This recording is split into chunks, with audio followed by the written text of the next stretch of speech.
I'll show you how to make your white Nikes look like this or this. Welcome to my channel. I'm HJ. Please like and subscribe and enjoy the video. I'll be showing you how to make a gradient or a drippy gradient on your shoes. So first you need some brand new Nikes, but any leather shoe will do. If you've not customized shoes before, you need acetone or a deglazer and some cotton pads. This will remove the factory finish on the shoes. This is a must-have, otherwise the paint will not adhere properly to your shoes.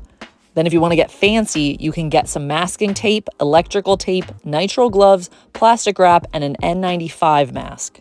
The areas that you've removed the factory finish will feel a little bit more rubbery and not as smooth. Since I'm accident prone, I make sure that I use masking tape and saran wrap to tape off any areas I do not want to accidentally get paint on. With airbrushing, this step is crucial. Here's the digital design I did on Procreate. Make sure that when you are starting, you have a good reference photo to use as you customize. People always forget this step. You need to dye your threading. If you do not, your paint can actually scratch off of the threading since it's not leather. This is just for leather paint. You want to make sure you're dyeing your threading. All that I do to dye the threading is use water and then some type of Angelus paint, whatever color you choose. Then I remove any excess paint using denatured alcohol. You can also just use regular rubbing alcohol, and even acetone would work to do this. You don't really have to do this, but I feel like it just gives it a cleaner finish. And this is also a fun hack if you just want to do something really simple and just dye the threading on your shoes. And after you removed all the excess paint, you can go ahead and start airbrushing. I use a Pache VL airbrush, and I'm going to go ahead and link everything in the description below. You can choose whatever airbrush you want.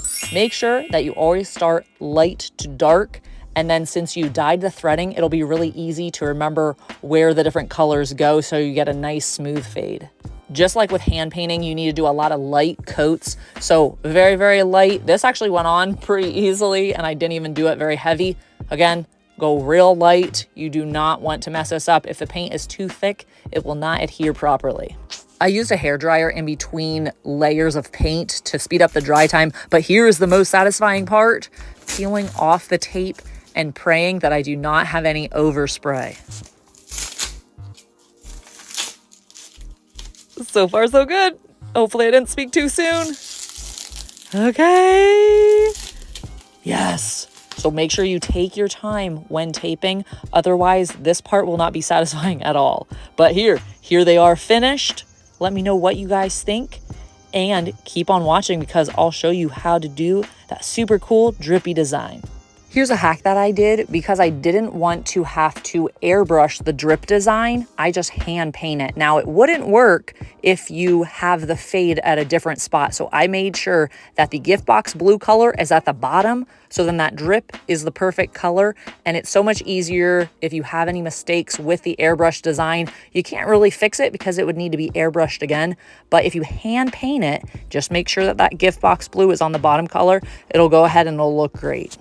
I did about 2 to 3 coats of the gift box blue color, and make sure that you do a very small drip first, because if you do one big blob, it could look a little bit like poop. And then you could be done with this, but I decided to add some accents. So here is the white accents that I'm adding, or the white highlight, and then I go in with black accents or a black shadow so you can see it a little bit better.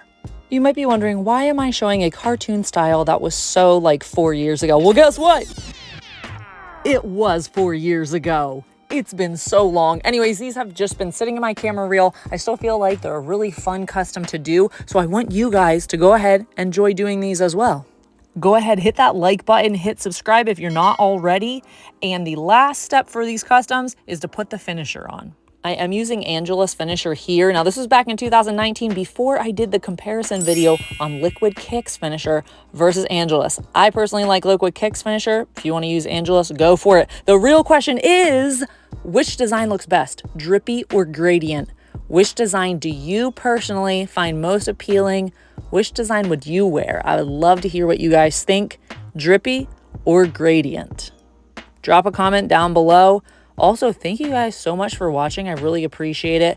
Love to hear your feedback. You can drop ideas for things I should do next. I can do comparison videos. I can do pretty much whatever. I'd like to hear from you guys. Thank you so much for watching. And as always, happy creating.